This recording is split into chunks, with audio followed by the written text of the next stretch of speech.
देवी तो यूरोप पे गए थे। कल टीचर आज पता नहीं होगा नहीं होगा, देखना सर।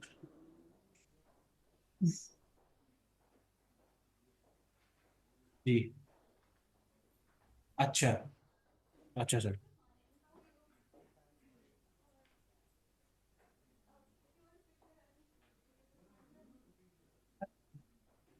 हाँ। ठीक ठीक। जी जी ठीक ठीक। मैं तो ये तीस से बात कर रहा हूँ, हाँ सर। फिर बात करते थे, तो छोटा है। अरे आप आए पता ही नहीं था। अभी आधे घंटे पहले तो आया वो यार क्या बताऊँ मैं। ये अब दो केले मिले थे, एक कच्चा था, पका हुआ था, पका हुआ मैंने खा लिया। बच्चा ठीक हो गया, मैं आज खा लिया। मुझे यार चेतन की खिला। भाई।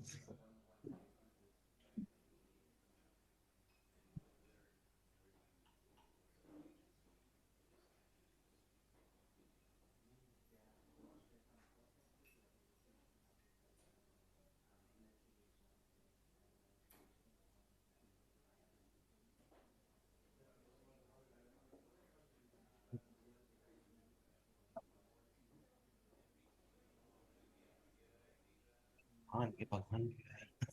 अबे क्या है। सच्ची में यार चेतन, मैंने उम्मीद और पता था क्या सोच रहा, माँ की हाँ। कसम आपको पोर्टर कर दूंगी। चिप्स। दो मिले थे। और किसान आगे ना, एक्सपेक्टेड से फालतू बंदे आए ना, हाँ।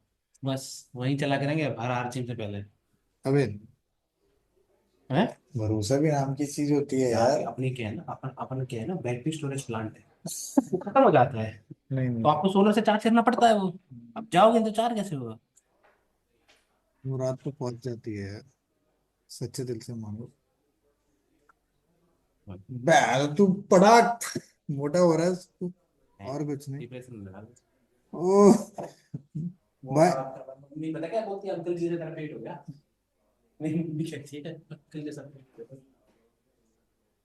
एक पता क्या पीछे पड़ गई, बाल सफेद हो रहे, बाल सफेद हो रहे, बाल सफेद हो रहे, बाइट निकाले वो काले। हाँ। मम्मी टेंशन मत दिया करो, आप घर में बाल सफेद।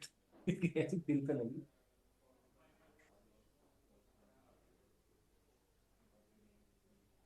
क्या यार सी। हम्म, ये तो है। मुझे आ रहा हूँ। अगला नंबर इसी का है।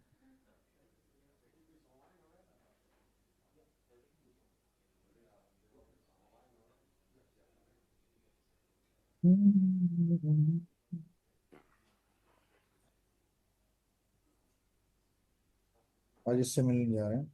ये है डीजी। पैसा यहाँ से आएगा भाई। दे रहे हैं। भाई तो डीजी अगर अपने आप को बेच पाया तो ये डीजी इंटू का पैसा यहीं से आता है। इंटरनेशनल पार्टनरशिप पैसा। प्रेशर। आगे आ गया।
Good morning, everyone.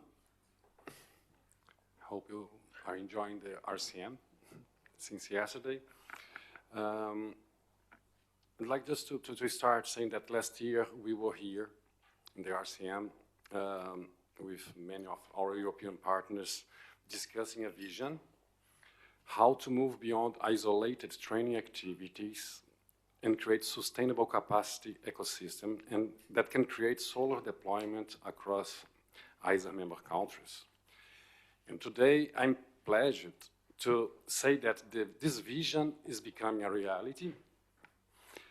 And following the launch of the StarSea Sustainability Project in January, ISA, with support of European Union, in partnership with UNIDO, has moved it in implementation. We are now working with countries, institutions, and technical partners, strengthening a long-term technical, financial, institutional sustainability of the STAR centers. One of the first tangible outcomes of this effort is the Train the Trainers program, being developed with India Institute of Technology of Delhi and European partners, including INES, Institut National d'Énergie Solaire. However, today's discussion is not only about training programs, it's about how we build institutions, create local expertise, strengthening quality infrastructure, and develop sustainable capability ecosystem that continue to grow long after project supported has ended. To set the context, we invite you to listen to the opening remarks of Director General Mr. Ashish Khanna, followed by a 5-minute video that will show you how it's our vision, what we call integrated capacity building approach, and also followed by a presentation from UNIDO and IIT Delhi. And then in the last 60 minutes, we will engage in a very open discussion with you, moderated by Paul. So to move forward, I hand over to you, DG, for the opening remarks, please. Thank you, Felipe. Good morning, everyone. I hope all of you had a good rest and welcome once again. As Felipe was saying, let me share a little bit of a thought process and the developments that have happened since we met last year. As I've been saying that we are very grateful and proud of EU partnership on StarSeas across its member states, whether Italy, Denmark, France, who have been supporting us. We opened up StarSeas centers where individual countries were specifically looking at supporting specific StarSeas. And we believe it was very important to have an integrated view of how we see all the StarSea centers. So I want to compliment a lot of our donors, especially France, for aligning with that approach, where we are now looking at how we can work together of what was 11 StarSeas last year when we met, which have become 17 StarSeas.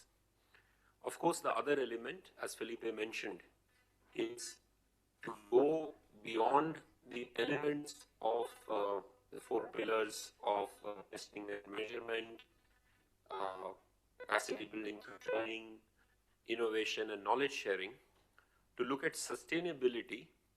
And there, one of the big changes we are trying to make is that when we have a country partnership strategy for a particular country, and we have 15 of them, how can StarSeas in that country become the fulcrum of implementation of the entire country partnership strategy? And I think it's very important. Give you an example of Bhutan. We went there and a national entity there, DGPC, is developing 220 megawatt of solar already, 30 megawatts commissioned, but they had no infrastructure or training their staff. And we are saying, why don't you have a arrangement of training the DGPC staff in the StarSea that we have opened, because that gives the business plan element of the StarSea, but also improves the capacity of the state-owned enterprise.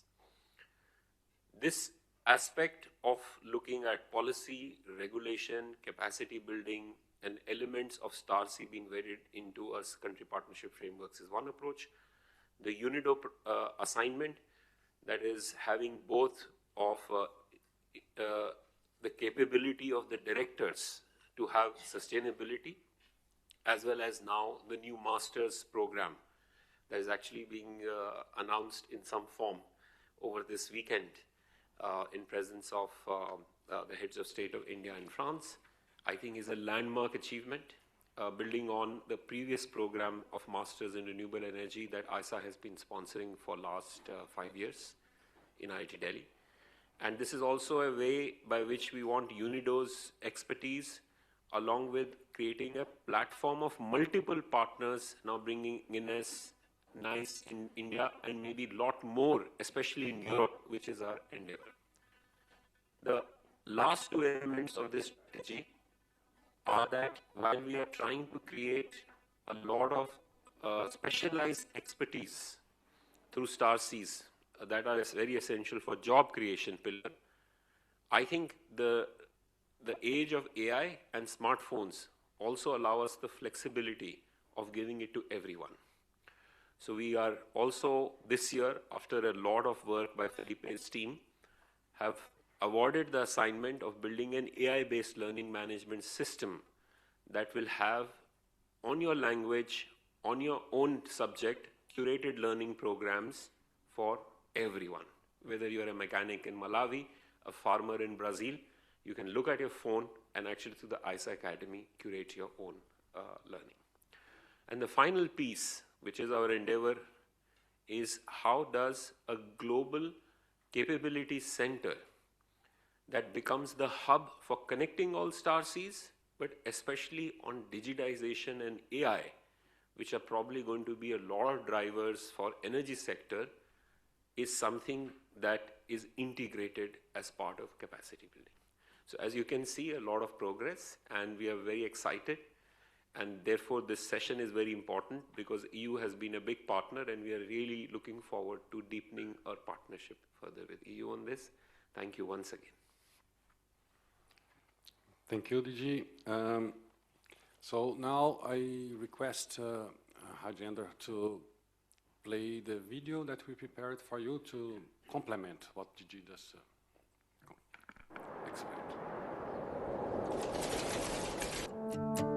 Solar is reshaping the global energy landscape. The world's first terawatt of solar took nearly 70 years, reached only in 2022. The second terawatt arrived in just 2 years, by 2024. In 2024 alone, over $500 billion were invested. 548 gigawatts were added in a single year. Today, solar accounts for 81% of all new renewable capacity worldwide. Yet this growth is deeply uneven. Asia-Pacific accounts for over 70% of new capacity. Africa and the Middle East together, barely 1%. Not because of the lack of solar energy resources, Africa alone holds up to 60% of the world's best solar resources. The barrier is systems, skills, and institutions. 7 million solar jobs exist today, but by 2030, the sector will need 24 million skilled workers. Training programs have existed for decades, fragmented, one-off knowledge that stops when the program ends. What countries need is not just capacity, they need capability. Systems that sustain themselves, systems that scale. This is the gap ISA is closing. The International Solar Alliance is responding with a bold shift: integrated capacity development. A move from capacity building to capability building, from training individuals to building national systems. 5 interconnected pillars, each reinforcing the other. At the apex, the Global Capability Center. The GCC is the brain of the ecosystem, ISA's flagship institution for solar knowledge, innovation, and capability development, the Silicon Valley for solar. This is not a collection of programs. It is ISA's delivery system, built to scale, built to last, for every nation that sees solar as its future. At the apex, the Global Capability Center connects national centers through a global hub and spoke model.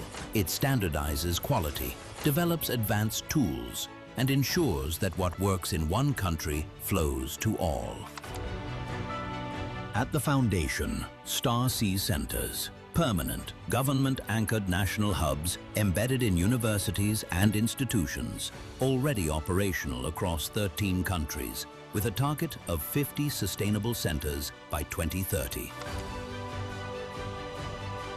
ISA invests in the people who run these centers through fellowship programs and through Train of Trainers and Train of Coordinators programs, developing business plans with local coordinators.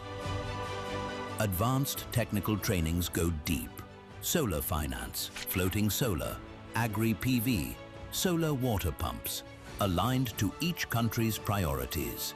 Demand-driven, country-specific. As a part of GCC's digital services, the ISA Academy is the engine of scale, a free, multilingual, AI-powered digital platform serving all 125+ member countries.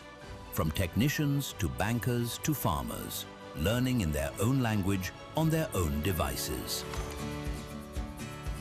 What makes ISA's integrated capacity development truly powerful is not any single pillar, it is how they work together. The ISA Academy serves as the shared content backbone. A Starseed trainer does not build a curriculum from scratch.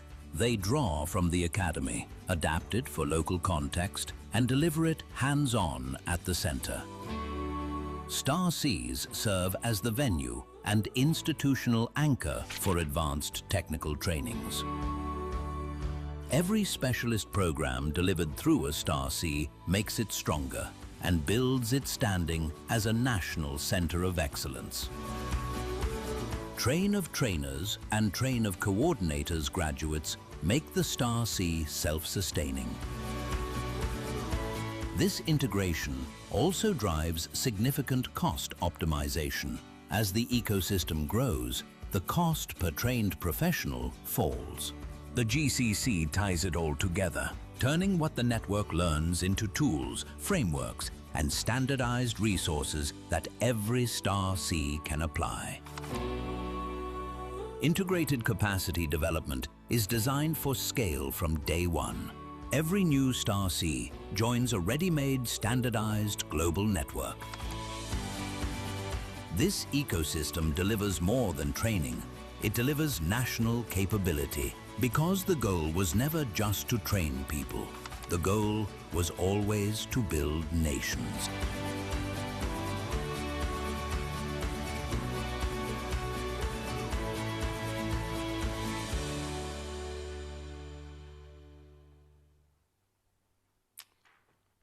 Thank you. I hope it gives you an overview about our vision around capacity building.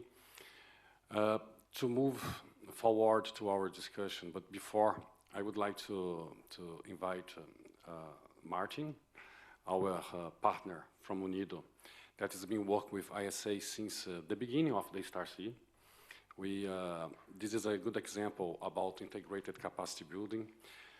Like we saw in the video, capacity building is very fragmented everywhere, and we are implementing together this project now, Martin, but what we're looking for is a much larger partnership, how to optimize and to find complementary aspects with UNIDO also. So I invite you to share with us your vision, to present to us about the sustainability project and how you see the Star Center sustainability.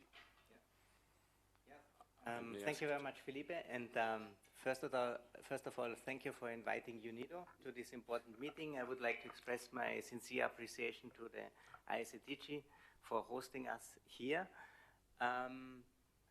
Do you put up the presentation briefly also? Yes. from your end? so basically, I coming from UNIDO. No, UNIDO is not an energy organization. We are located in Vienna, Austria. So we are an industry association. So we have the mandate within the United Nations to promote inclusive and sustainable industrial development. So it's not energy per se, but which industry can exist, which industry can be productive, which economy can diversify and go to higher added value manufacturing without energy and the right energy, no? Decarbonized energy and so on. So when we enter the energy space, we always do that through the lens of industry. So basically our main areas of activity is decarbonization, hard to abate sectors like cement, aluminium, and concrete, for example, and also working in the field of green hydrogen. And another important area of work is just energy transition, but through the lens of private sector. So we're always looking at how renewable energy, how energy efficiency can be used for promoting productive uses, depending on the development and the key sectors within the respective local context. Small island developing states are very different than Africa. You have different sectors which are important, but also developing the energy sector as a value chain itself and helping countries also to get a fair share of the value chain of renewable energy or energy efficiency manufacturing and servicing. I think it was a very important point also yesterday you have discussed here. And so if you want to help countries also to have part of the value chain, quality infrastructure, like was nicely mentioned also in this in your video, what you presented, is key. You need quality infrastructure. A market lives from that you have quality products and services and also quality education and qualification of people. When we look at the challenges what many countries faces, and it was mentioned also very prominently yesterday, I was very happy about that, the quality infrastructure was so prominent. It was very much about the quality of products and the low quality of products, which leads to a lot of malfunctioning systems. And that means in a market where you have a demand side and a supply side, that means many consumers don't believe anymore in those products and services if they are not reliable, because they have to invest a second time after 2 years. We heard about that yesterday. And the same is with services. We know from statistics that most of the malfunctioning systems, it's even not the products, it's the wrong installation. So this quality infrastructure is so important, and this is why StarSeas is so important, like you've mentioned also in the video, coming not from one-off trainings, but coming up, building a capacity building system. And that all about is StarSeas, and we are happy as UNIDO to support you. ISA, we are service provider in this case, no? So ISA is in the driving seat with this initiative. And I just give you maybe a short presentation on this sustainable energy program, which is was already supported extensively by the government of France, Denmark, and now also the second phase of the StarSeas program by the European Union. Maybe let's go to the next slide, or I can put it here, the green one. Whoop, let's see. This was wrong? This one on the top. Okay.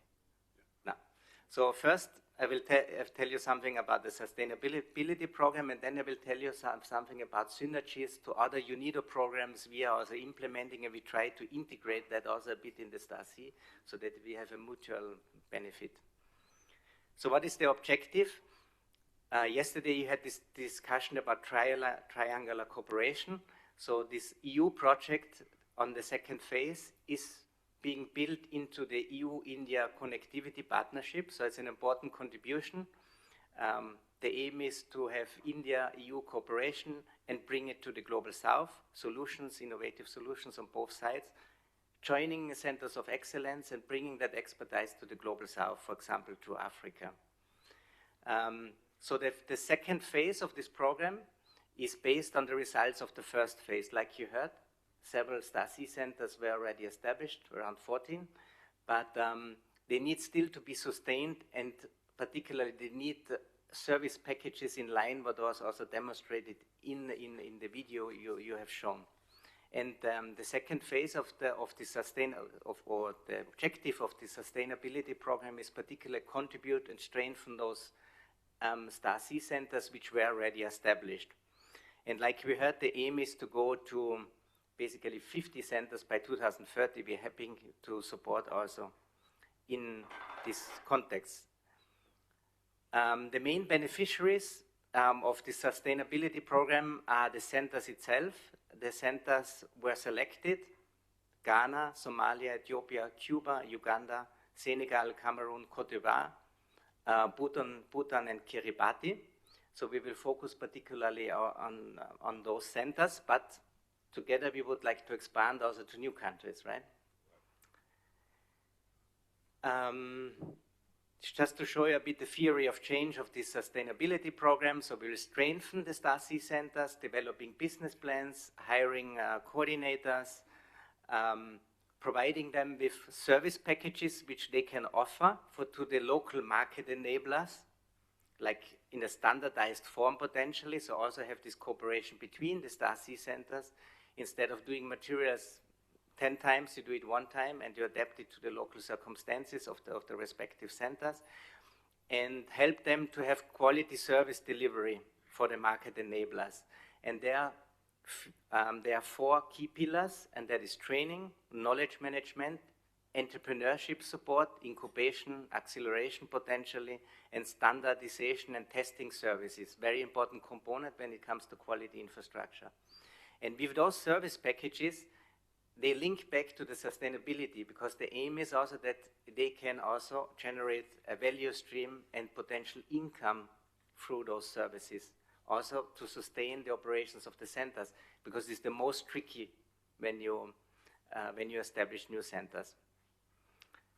So the aim is to strengthen the centers, have business plans, develop training programs together with specialized institutions in India and in Europe, and then also to strengthen cooperation between European centers of excellence and Indian centers of excellence. So this was now the STAR-C program part. I will just now focus a bit on programs where we try to do linkages, and we can do an announcement, I think, very positively, that because we mobilized some additional funding for the STAR-C program, which comes from the Austrian government. The Austrian government has approved a 1 million contribution to the so-called Soltrain Pure component, which will be implemented under the STAR-Cs over the next 3 years. And this program is focusing, unfortunately, in an area which does not get much attention, and that is the heat and cooling sector very often. Everybody's focused on electricity, but very few on heating and cooling, but it's very important for industries, not for productive uses also. And this is focusing particular on renewable energy, in particular solar thermal heating and cooling solutions, this program. And this will be part of the STAR-C program, where basically we will work on regional level. So this is focused on West Africa and East Africa. It will have regional interventions and implementation in 2 pilot countries, Ghana and Uganda. And those countries were selected not by accident, were selected also because we have STAR-C centers there. So basically what we will work here, we work here with the regional sustainable energy centers, which we have also established as UNIDO with ECOWAS, SADC and so on. We have one here from the ECOWAS Center for Renewable Energy and Energy Efficiency. The director is here, which was actually the first center which was created. I had the opportunity to be located there in the beginning phase, so it was a great time. Thank you very much for that. And the aim is to have regional interventions and then develop regional quality infrastructure, for example, frameworks, and then implement that already in the pilot countries. And then we can involve already the STAR-C centers in those 2 countries, and they will also receive some funding under this program. So this I think it's a very positive development. Also, I will not go into the details now of that program, but the aim is to work on solar thermal or renewable energy roadmaps, heat and cooling roadmaps, to have regional quality frameworks for products and services. We already did that in the first phase we developed regional quality frameworks for solar products, solar thermal and PV, on regional level in ECOWAS and the East African community. It was done through the STAR-C also, like we heard yesterday, so important not to have quality products. And we will work on the compliance frameworks now, and this goes then to adoption to ECOWAS and the ESC community, and will be basically the standards also what the countries in ESC and ECOWAS will implement. And the testing, and for example, of solar equipment or the certification can be done through the national STAR-C centers, for example. This is a nice synergy. I will not go more into detail of that program. Also regarding Centers of Excellence, we recently co-organized ISEC 2026, the International Sustainable Energy Conference on renewable energy heating and cooling in Austria, Graz, and ISA was part of that, and we launched this SolTrain project already, and also the second phase of the STAR-C program officially there. Now, I just want to make a last contribution on this global network of regional sustainable energy centers. I was working over the past 15 years also at UNIDO, because we established regional sustainable energy centers, which I was mentioning before, which lie in the ownership of the economic communities. So they are intergovernmental organizations. They are like UNIDO, or they're like also ISA. They have their own constituency, they have their immunities, and they belong to the respective economic communities, like ECOWAS, SADC, and so on. They cover now 120 countries, most of the LDCs, and the small island developing states. And they have the official mandate of the region to work towards regional markets for renewable energy and energy efficiency products and services. So the mandate is a bit bigger. It's not just solar, it's the entire renewables. But why it's so important to work on the regional level? You can just go faster. You develop something on regional level, and then you implement on national level. It's just you avoid duplication of efforts. You can save a lot of resources with that. And there's a lot of benefit also bringing the regional level into the STAR-Cs. You were mentioning the capability center.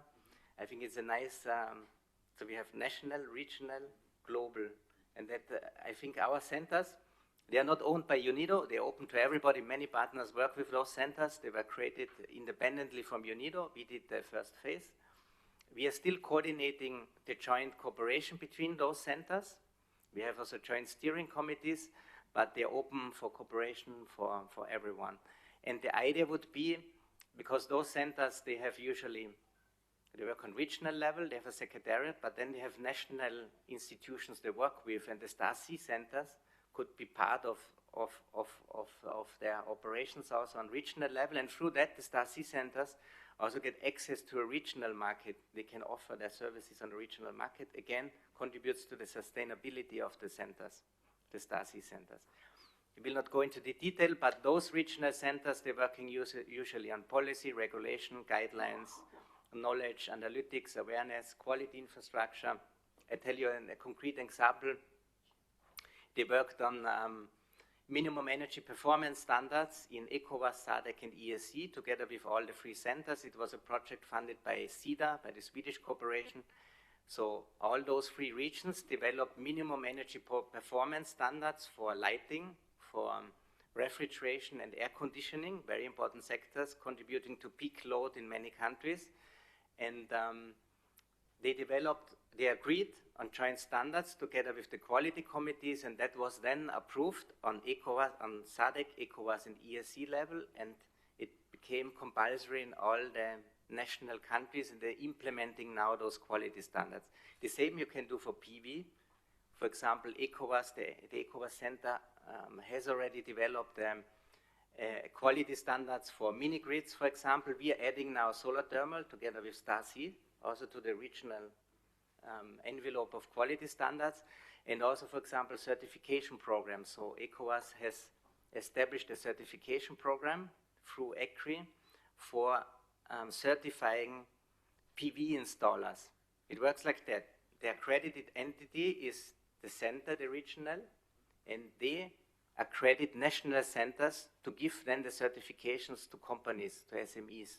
There's a test according to an agreed structure, And that we are now adding that through the Stasi for solar thermal, for example. We're adding to this skills certification. And there are such opportunities, I think there are plenty of them, and we can jointly harness them. That was it from my side. Thank you very much. Thank you very much. So it shows concretely, like you said at the beginning, Martin, yes, you are, let's say, implementation partner for this project, but it shows how we are moving forward to a larger impact and optimizing this capacity building work. So, and thank you again.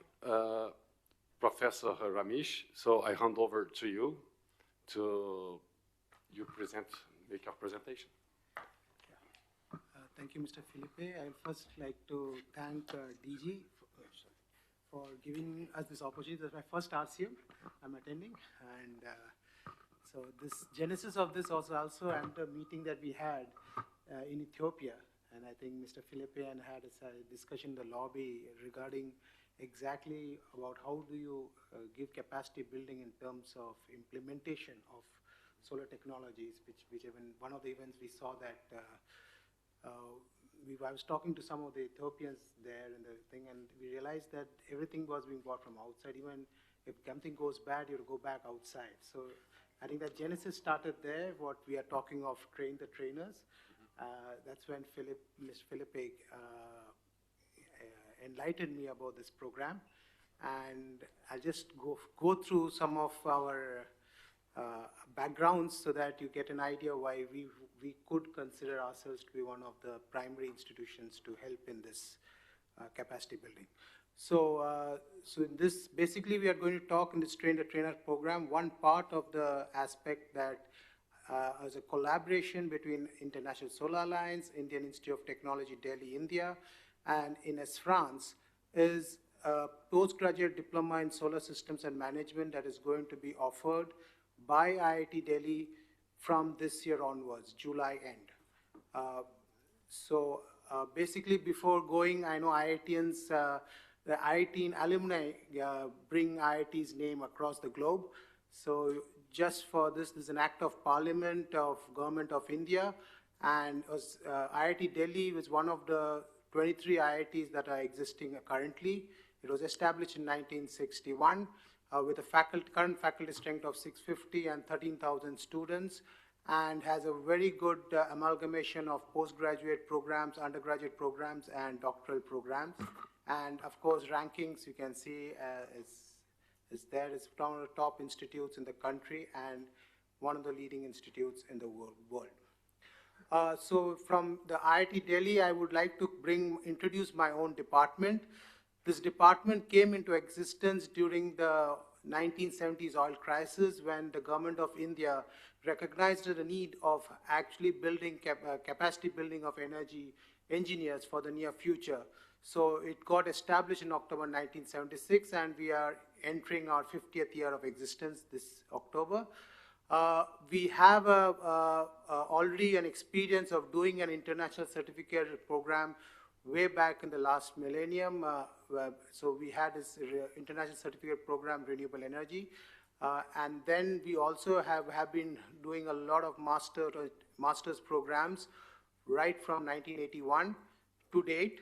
And the most flagship program that I would say that is very conducive for this August audience is the MTech in Renewable Energy Technologies and Management program that started in 2019, in which International Solar Alliance has been sponsoring 20 ISA nominated fellows, and we are entering our 8th year in August, and so already 7 batches have seen the ambience of IIT Delhi to date. So just to give you an overview, as I said, there are about 5 batches are passed out, 6th is passing out this July end, and we are awaiting welcoming our 8th batch of master's students in this end July. The nomination process, as you can see, it has a process which is jointly done by ISA and IIT Delhi. ISA looks at the nomination processes and IIT Delhi looks at the technical aspects of the candidates.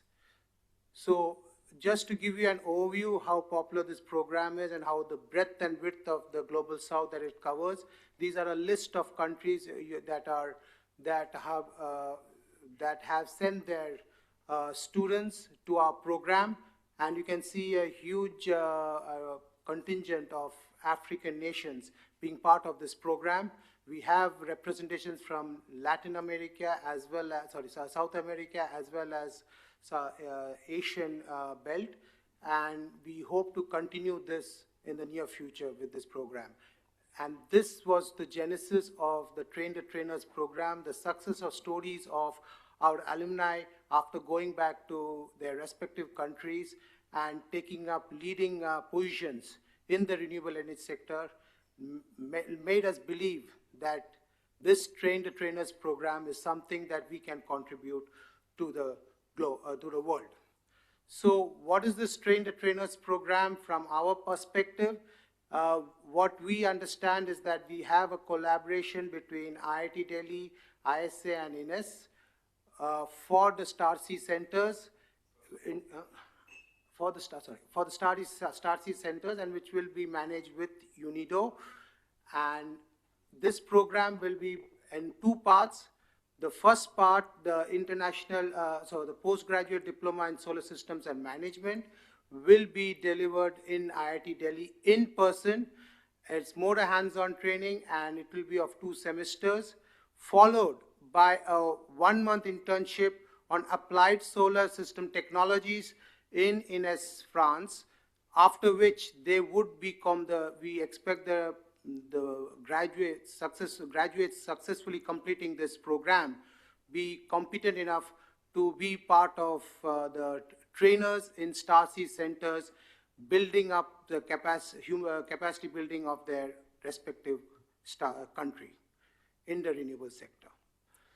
So the primary objectives in this program is basically we give them an understanding of the solar technologies, making them world-class leaders in teaching curriculum design on solar technologies and management, which will aid transforming the STAR centers into powerhouses and making them a great solar education architect in the future.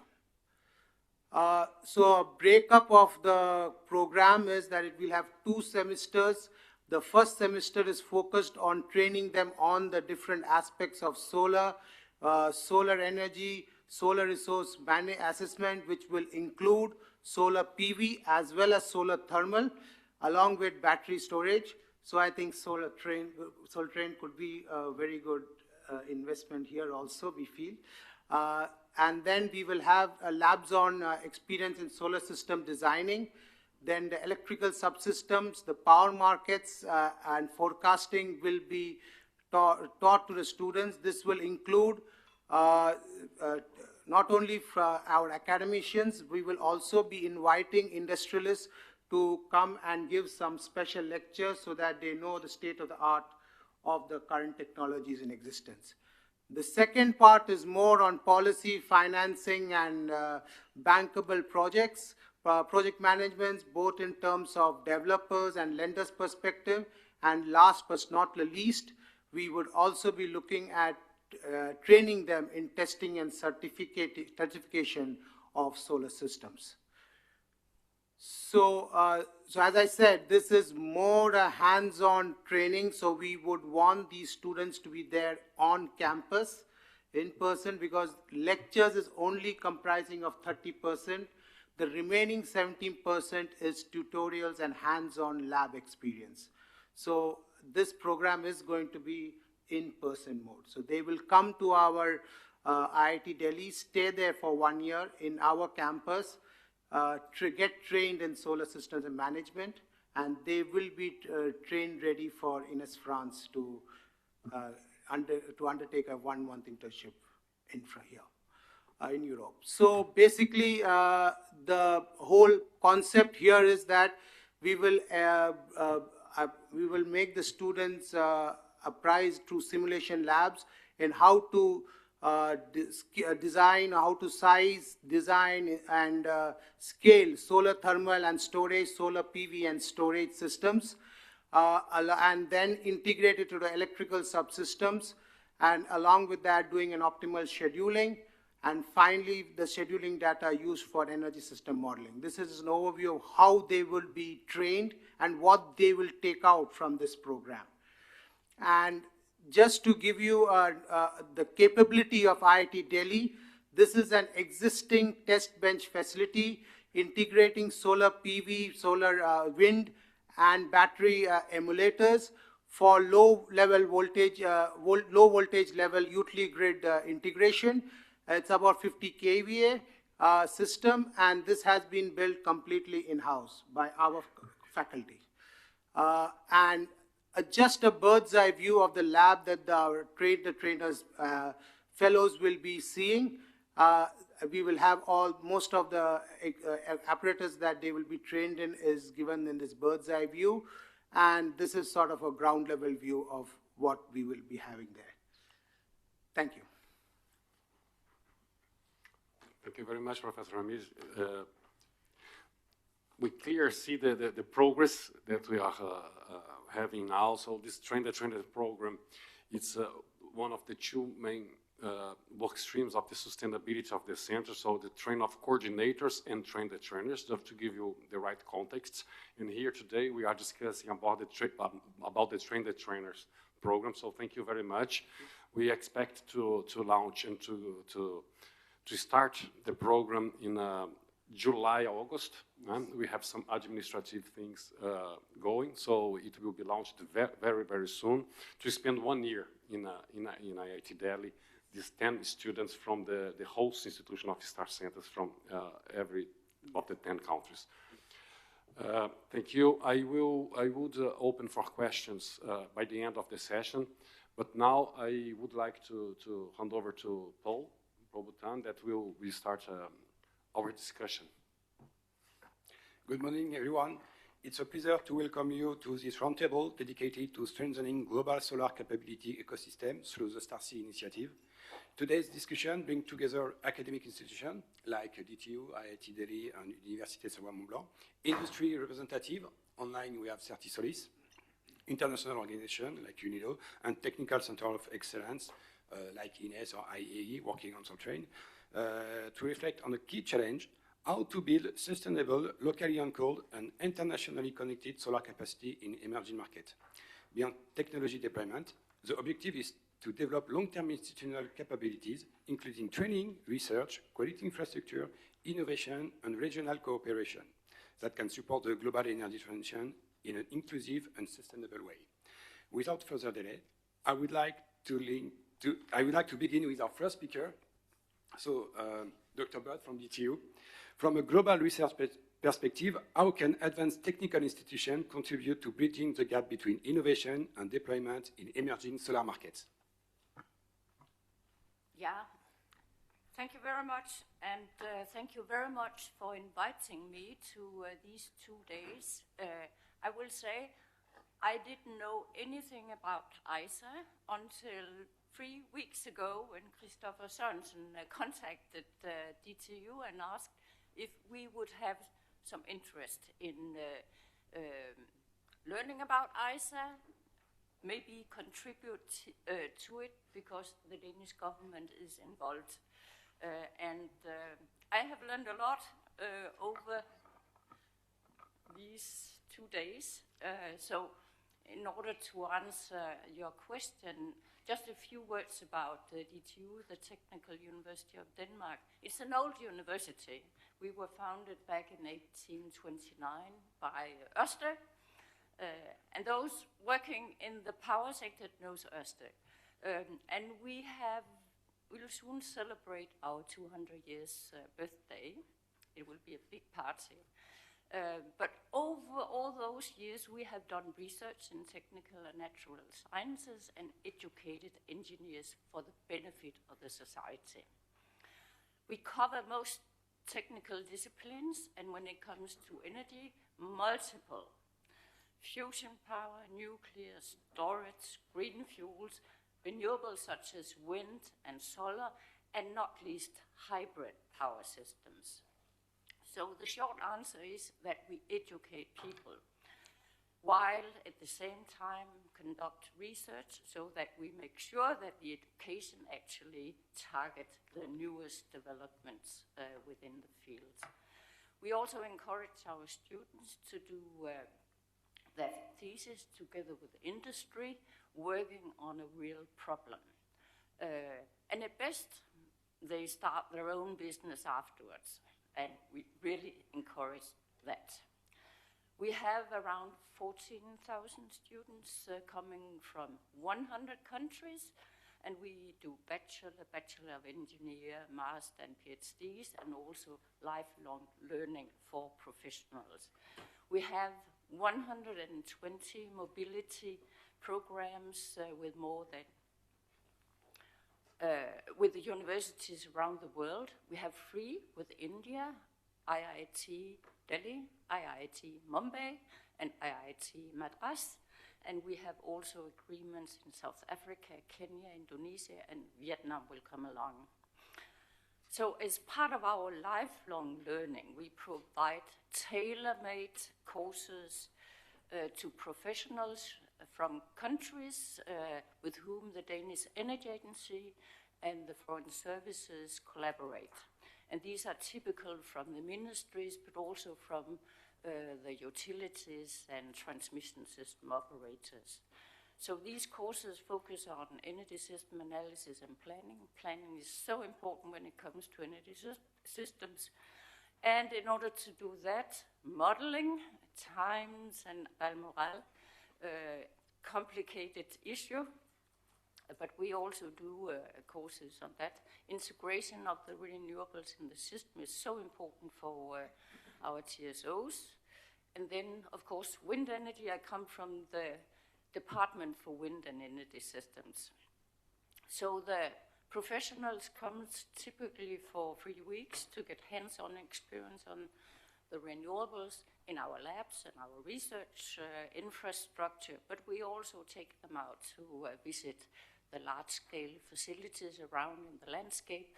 For example, Green Lab Skive, where Christopher has been deeply involved, and our test center for wind turbines in Jutland, because testing is so important to make reliable and affordable technologies.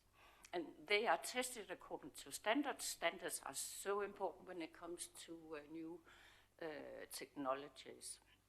So we also take them to visit that.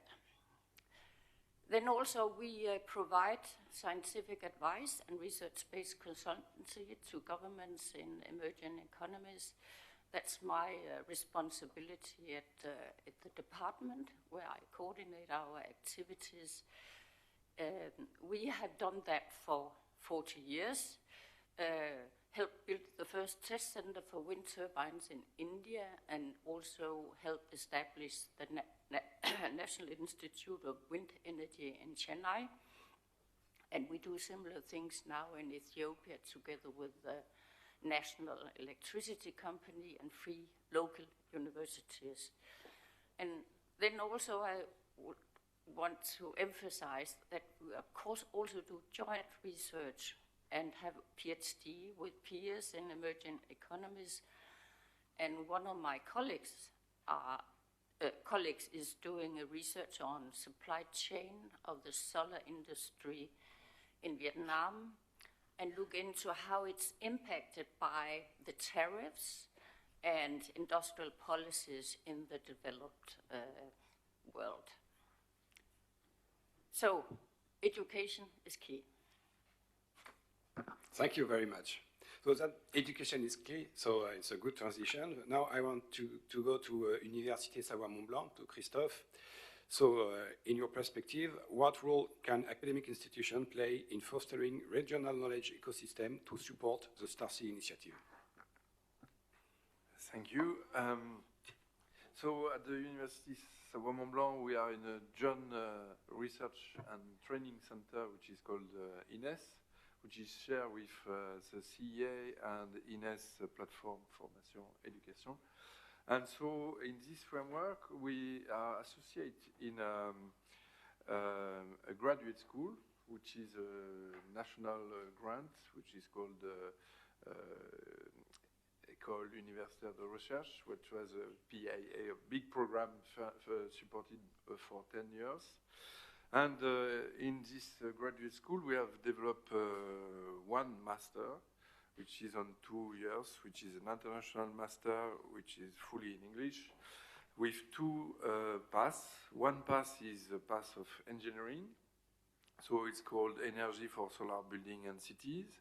One path is more about business and law, so it's called Solar Energy, Law, Economics, and Management. There's a lot of issue in this field, as you know, in terms of insurance, or in terms of fundings and things like this. So it's quite successful. We are in the backside of these two paths. There is 7 labs, that are organized in 3 scientific poles or topics. One is about engineering, so one lab is in the field of materials for energy, about storage, battery. One is on the integration of solar energy everywhere, but more in so on agri-PV, floating PV, buildings, cities, and things like this. The second scientific domain, and it's also a big link with training, is about numerics, EA. So there is 2 labs, one in data domain, one on applied mathematics, and the third scientific topic associating 2 labs is about economics. So a lab on economy and a lab on law and international law around solar. So on each topics, CEA is associate, and there is a training applying experts, local experts on all of this field. We have in this framework a kind of concentration of this master, which is shared with INES, which is for training the professional.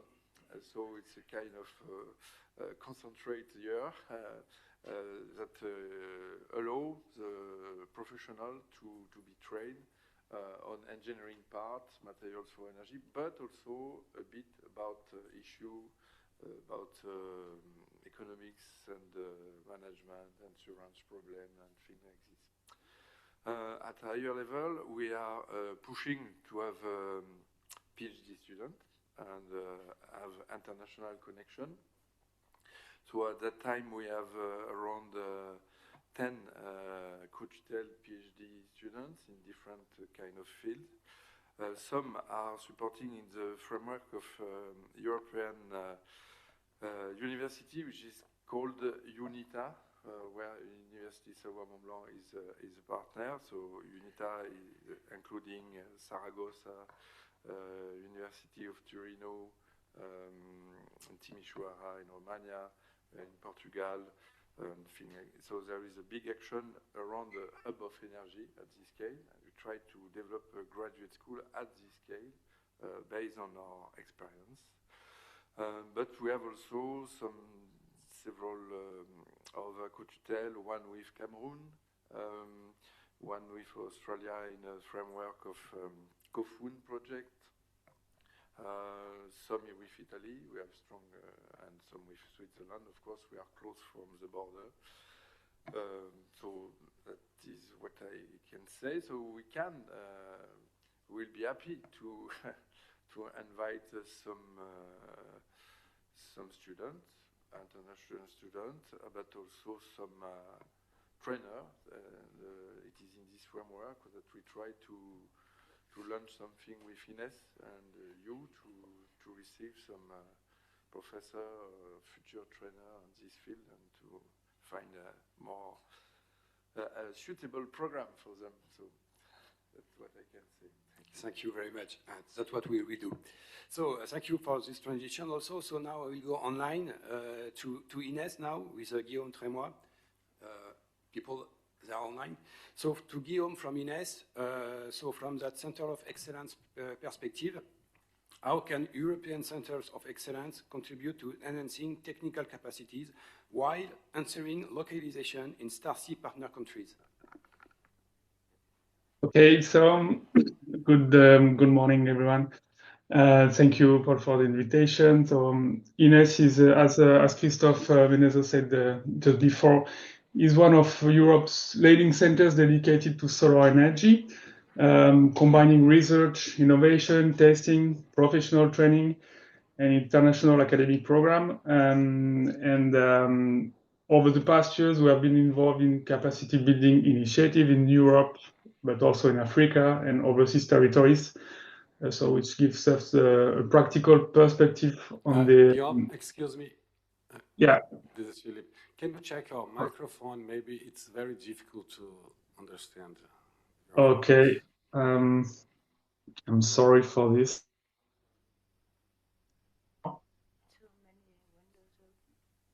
Hello. Yeah. It's very noisy. Felipe? Yeah. Can you hear me? Yes, it's very difficult to understand you from here. Okay. It's not yet okay. What I propose is maybe if you can see if you have another option for our microphone, we will keep it. Okay, so in the meantime, we'll go to next panelist.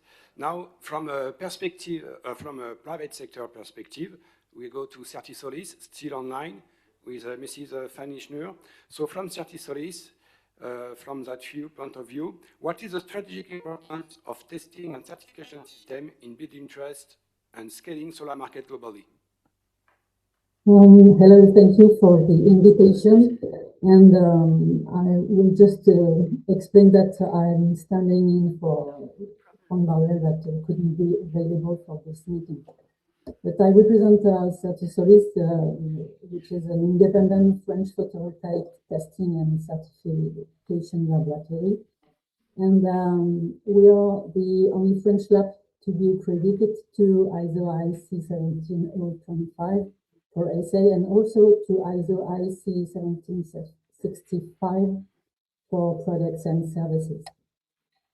We provide internationally recognized testing and certification services for solar technologies, including certification according IEC 61215 and 61750 standards. We also provide carbon footprint assessments, especially required for French public call for tender, on-site inspections for developers, and insurance company and performance evaluation. And we are included in the Ines ecosystems. We are finally grounded in the real world experience and field reality as our clients are developers, producers, manufacturers. And I think I'm strongly convinced that equality builds trust, and without trust, there is no durable investment. Investors, regulators, and users need confidence that solar products will perform safely and reliably over the expected lifetime. They all want their investment and development strategies to inform and robust decision making. And this is exactly why testing and certification and quality insurance are so important for the development of solar markets.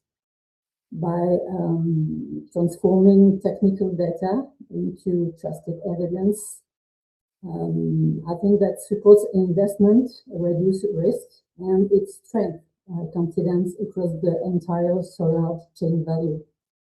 And if I can conclude, I mean, quality builds trust, first attract investment, and investment accelerate the energy transition.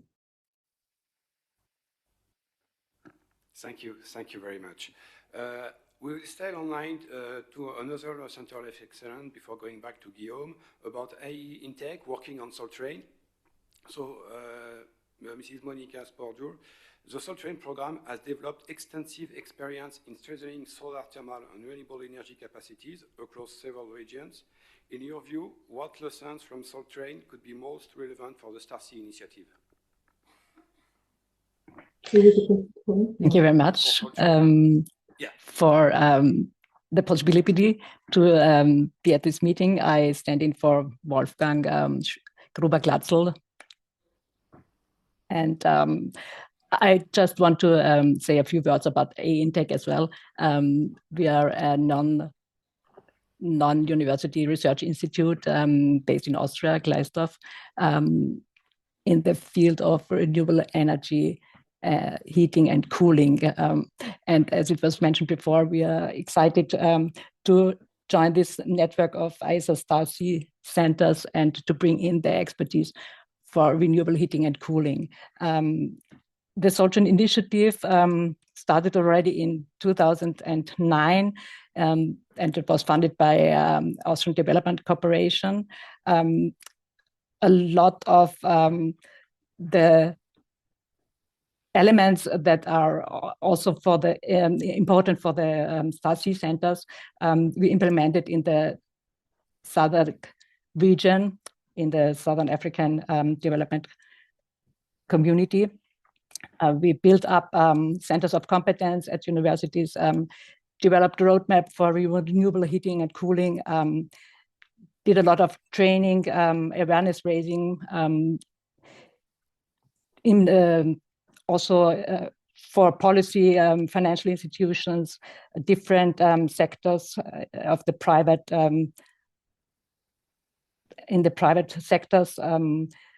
And last but not least, we tried to bring the technology on the ground and did a lot of demonstration systems. So in the Soltrain initiative, more than 1,000 demonstration systems were built up, and it was also one part to have a certified and high quality standards for the demonstration systems that were implemented to have a reliable systems. And with the Soltrain initiative, it was also one topic, have a knowledge exchange within the region. Since 2016, we have a Soltrain conference, and there's 2 last years, it was also together with the SADC Sustainable Energy Week in Zimbabwe and Botswana to exchange knowledge across the region. So in our view, one main thing that we can bring in as AE Intech is the renewable heating and cooling focus, besides the PV sector when it comes to solar energies. And the quality aspect also was very important from the beginning on of the Soltrain initiative to have reliable systems on the ground and to have the confidence in the technologies. And we are very excited about the program. And like Martin Lugmeier already mentioned, the Soltrain Pure program, we're now trying to bring in our expertise from the Soltrain initiative to the ECOWAS and the East African countries. Thank you very much. Thank you very much. So maybe we can try to go back to Guillaume, so from INES. So just to remind you the question to your Center of Excellence, how can European Centers of Excellence contribute to enhancing technical capacities while ensuring localization in StarSea partner countries? Over to you, Guillaume. Okay, is it better now? Can you hear me? Excellent. Yeah. Oh, okay, perfect. So I'm sorry for that. So thank you, Paul. I was saying that I'm representing the training and capacity building branch of INES, which is the French National Institute for Solar Energy, and which gather researchers, but also a testing center, professional trainers who have different backgrounds, technical and other backgrounds in France. And we also develop international program to support the development of training centers. So over the past year, we have been involved in different initiatives in Europe, but also in Africa. We have a project with ISA, and we are an ongoing contribution to StarC in Senegal, in cooperation with École Polytechnique de Thiès, where we are supporting trainer development through the improvement of training materials, and more specifically including the feedback and the use of the development of practical cases on solar PV and solar thermal. So yes, we can bring different contribution. We provide access to accumulated experience. So this is the first point, because in Europe we have developed solar technologies, but also standards and quality frameworks over decades. So I would say that sharing both the successes and also the failures can help the partners to accelerate their learning curve.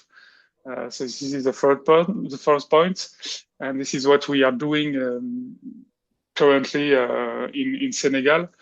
I would say that European solutions are not automatically transferable, because climatic conditions, electricity systems, or market structures differ very significantly from one country to another. So I would say that localization is about adapting proven standards more than replicate what we have done exactly. It's more a challenge of ensuring the quality and the performance requirements, but adapting the proven standard to the local realities. Thank you very much, Guillaume. So now I would like to go to European Union, who is funding StarC for the sustainability project. So, Mr. Pau, how does the EU-ISA partnership contribute to shaping an inclusive and just global energy transition under initiatives such as StarC? Thank you very much. That's quite a broad question, and try to give you a few thoughts. First of all, so I'm from the energy team of the DG for International Partnerships at the European Commission, which manages the international cooperation budget of the EU. A lot of what we do with that international cooperation budget is energy support, around 20% of everything we do. And a part of what we do is under the Global Gateway Strategy with the implementation of specific energy projects in partner countries. In this case of ISA, this is gathered in the context of our strong relationship with India, as was mentioned by a colleague in UNIDO, specifically after or strengthened after the EU-India summit that we saw in this February, where the cooperation on clean energy, but also cooperation specifically in the framework of ISA was mentioned in the strategic agenda and the conclusions of the summit. So we have been having a very positive cooperation with ISA for years, specifically also since we've been a partner from December 2018, but not only through us, but also through our member states, particularly France, but also the 12 other member states that are part of ISA and that we know are very well coordinated. To give you a bit of context, the DG for International Partnerships, we support more than 3 gigawatts of solar projects across the world. One example, if I'm not mistaken, is actually the project in Bhutan that was mentioned before too, through a concessional loan through the European Investment Bank to the Bhutanese government to do precisely that project. But most of what we do, most of those 3 gigawatts are based or focused in Africa. Obviously, beyond project-specific support, which we give through concessional loans, grants, equity instruments, there's also a big focus on technical assistance for capacity building and for regulatory support, which is how ISA complements that strategy. And we're definitely happy to have supported STAR-C with 1 million euros to do that. Now, looking ahead, I can say that we're very happy with the focus of ISA and its will to strengthen the STAR-C centers, but also to continue and to focus on investment mobilization through other programs of the organization. So there's certainly openness to continue supporting this program on technical assistance.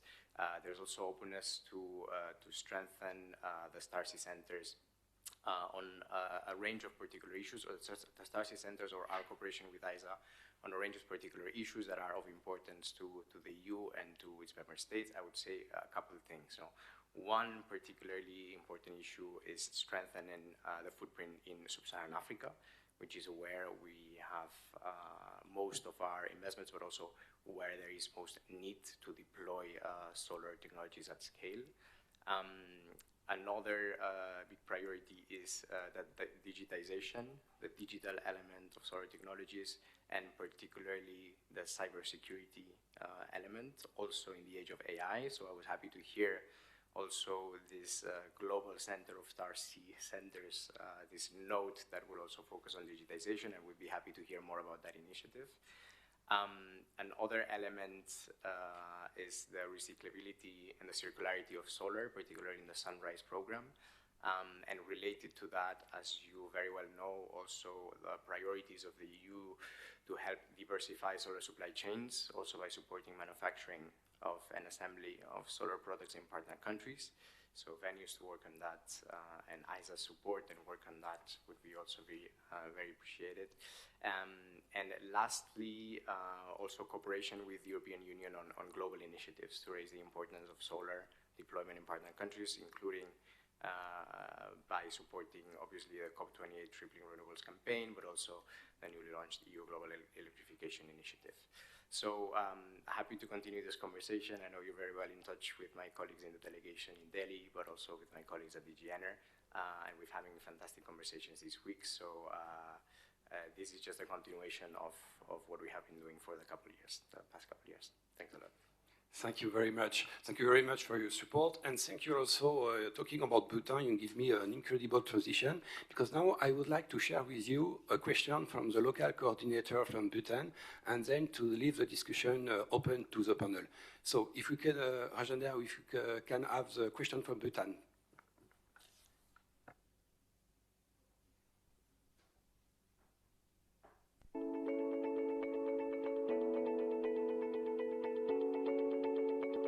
Greetings everyone, I am Namgyu Denzin, currently serving as the head of the Department for Electrical and Electronics Engineering at College of Science and Technology.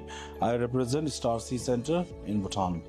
My first question to the panel would be, how can STAR centers in countries like Bhutan develop sustainable operating models that go beyond the donor support and become self-sustaining knowledge and innovation hub? My second question to the panel would be, how can Bhutan ensure capacity building translates into long-term institutional strength and regional leadership? Thank you, Rajendra. So, to the panel, maybe IIT you want to, do you have any advice or any things to say about that sustainability? Would you like to? Okay. So thank you for that question. Let me first welcome STAR-C Bhutan.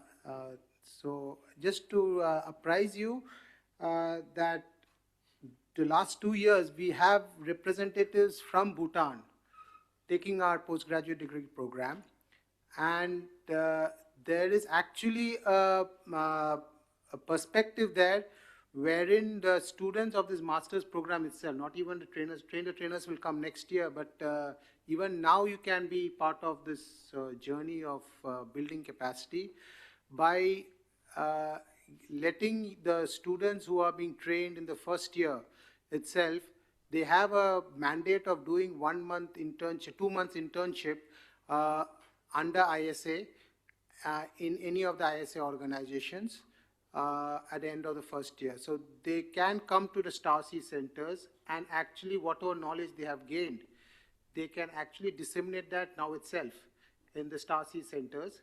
And I think this year, 2 of them are there in Bhutan now, right now, as I'm speaking. And Dr. Ishan from ISA in Delhi is trying to coordinate with your center to try to ensure some sort of internship or program that you can build there. And this is the first step, I would say, for your StarC centers to be built in the way ISA would like to have. I think that's what I would like. Thank you very much. Felipe, you want to add something? Just to complement, and I would like to also to open the floor for anybody to say some words, because this is the quick question. This is the reason of this project that we launched. I come to sustainability to what Martin, you said at the beginning. I think we need a very practical approach now. So creating services package, I think it's key to give them the possibility to provide services in the national level, and for his second question also, I think for the regional level in case of possibility in each region. So see the centers as a business. It's very important. And how to do that? So this is what we are trying to do.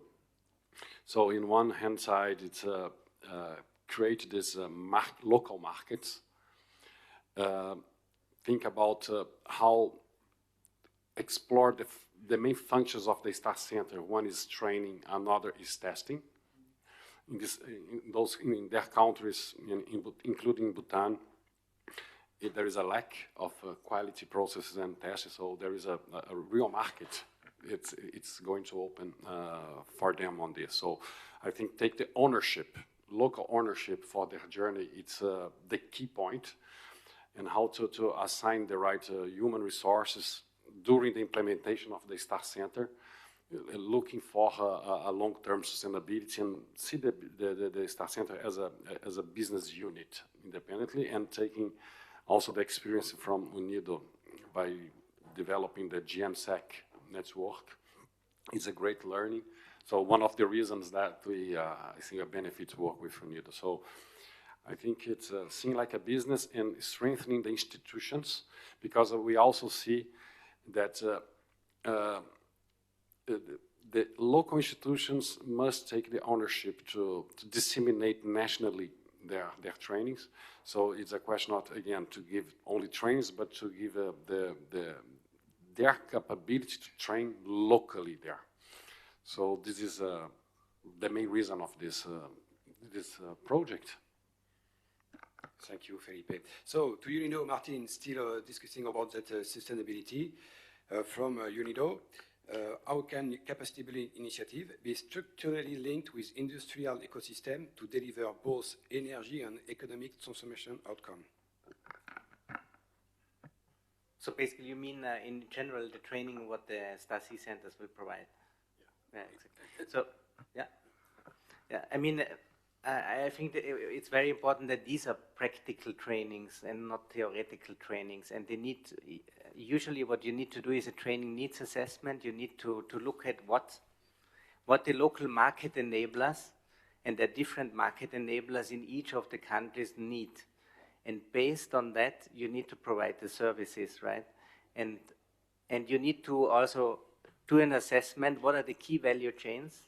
Where are the market perspectives to use solar energy? And one thing is the utility scale solar. It depends on the country. It will be done by the utility, not the state utility, or by IPPs.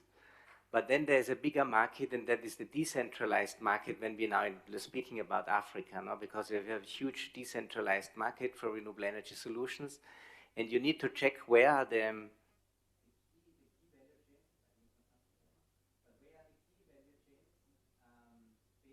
respective country. No, is it agriculture? Is it which sectors and where these solutions are needed, and then you need to offer training specifically for those value chains where you will use these solar energy solutions. No? And I think that brings then also the link to the industrial development, no? That you are sure that you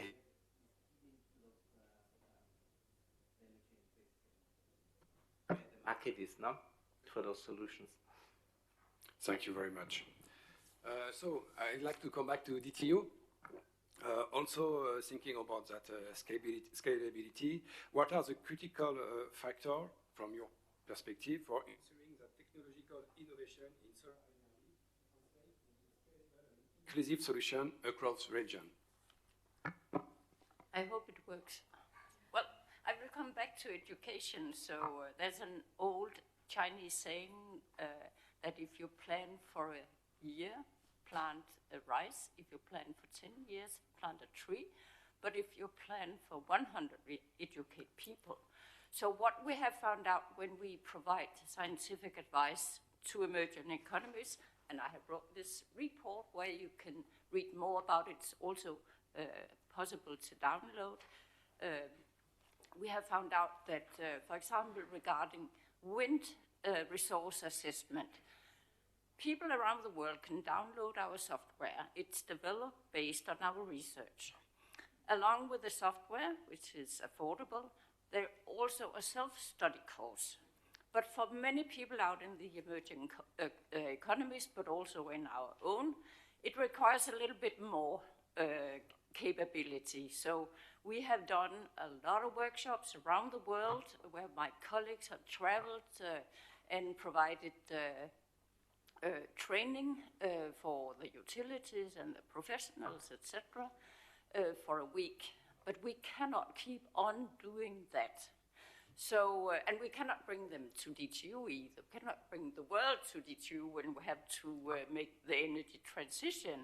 So what we have found out is that, and there's nothing new, that's what you do at ISAs, that when we do the technical assistance, there's a lot of capacity building, and we have to team up with local universities, and that's what we do in Ethiopia.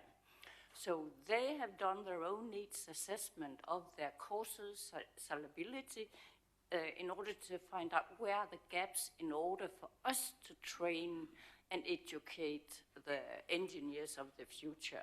And so we really go into deeper collaboration with them. So my question back to you is actually, how do local universities qualify for being a STAR Center? Because I think it's quite important that we rely on the existing institutions and not build totally new ones on the green field. Thank you for the question. So when we select the host institution for the center, we run a counter assessment, which is a sort of preliminary analysis, like you mentioned, like the DTU does. Yeah, so we go there, we check their installations, their programs. It's must be an engineering faculty normally, so they are supposed to have the key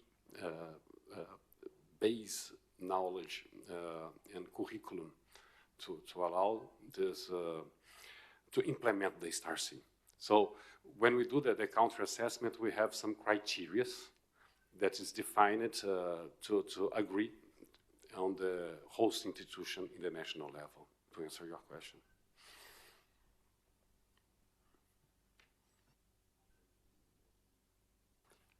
I think we are on, the time is over. We started a little bit late, so I would like only to open the floor but for questions before we close. Maybe if any of you have questions to address to us, to panelists, to ourselves, we will be happy to answer.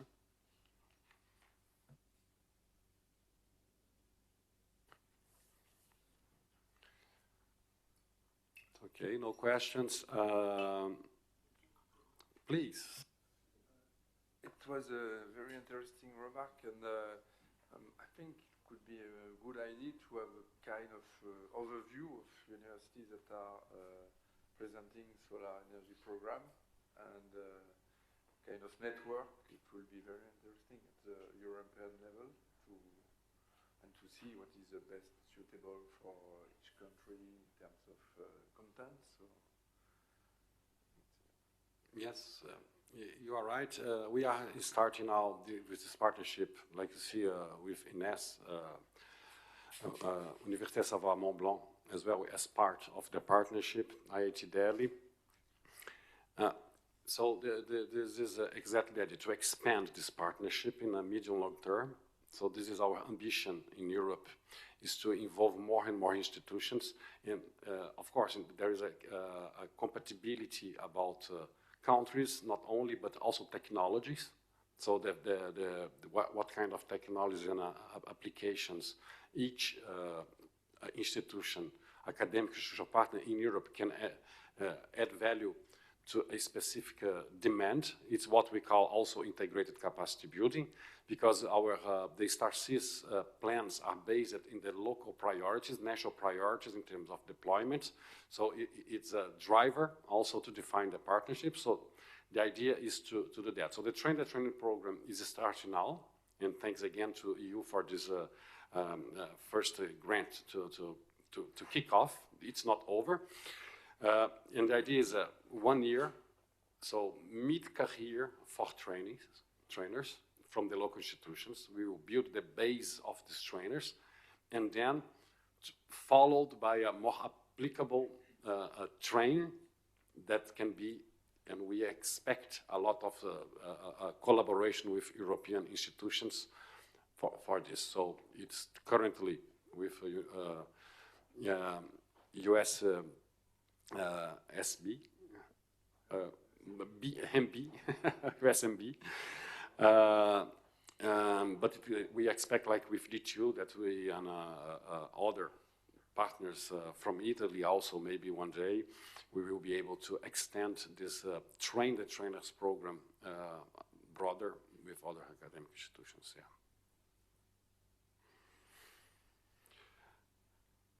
So, Paul? So thank you very much of you. It was a very fruitful discussion with a great panel. So for closing remark, I will do in three. First, StarSea is gathering institution, then StarSea as a long-term project, and then some word of future of StarSea. So as you can see, StarSea is gathering different kind of institution, academic institution like Université Savoie-Mont-Blanc, IIT Delhi, DTU, private sector with Certisolis. We have some word from Certisolis, but we are also talking with companies like Schneider or Tata Power, international organization with UNIDO, Center of Excellence like INES and SolarTrain, and countries, France, Denmark, Italy, Germany, and of course EU, who is now funding the project. All gathered to work on capacity building and also to increase the capabilities of the country. So StarSea, it's a long-term project. A project has been initiated in 2022 with the ISA team and also my predecessor, Segundi, Philippe Malbranche and Cécile Martin-Philips. They are working together and also with Martin. So they are working together to make this happen. Then support from France came, then from Denmark, India, Italy, EU now, and also a philanthropic organization. So StarSea is a long-term project. First, it was a vision, then project. Now we have result. It's an impactful result for real life. You can go to country to visit the centers. You can see trainers doing training. You can see laboratory equipment. And so that's been an impactful result for daily life. And all together, now we are building the future of StarSea. So that's my third point, future. In the short term, as it has been said, the sustainability project with UNIDO, with INES, with IIT Delhi, to increase capabilities in two ways, business and scientific skills, to have local coordinator more skilled, and also to have the scientific part of StarSea in a way to have them self-sustainability. And in middle term, we would be kind to bring on board a DTU or scientific from Italy or any other countries. And of course, private sector. We are working with Certisolis to have them on board, but we already have Schneider and Tata. And then in the long term, it's like a vision, a worldwide network of solar skills with ISA, ISA Academy, we have GCC. So that's what we will do. Thank you. Thank you very much for this good discussion. Thank you, Paul.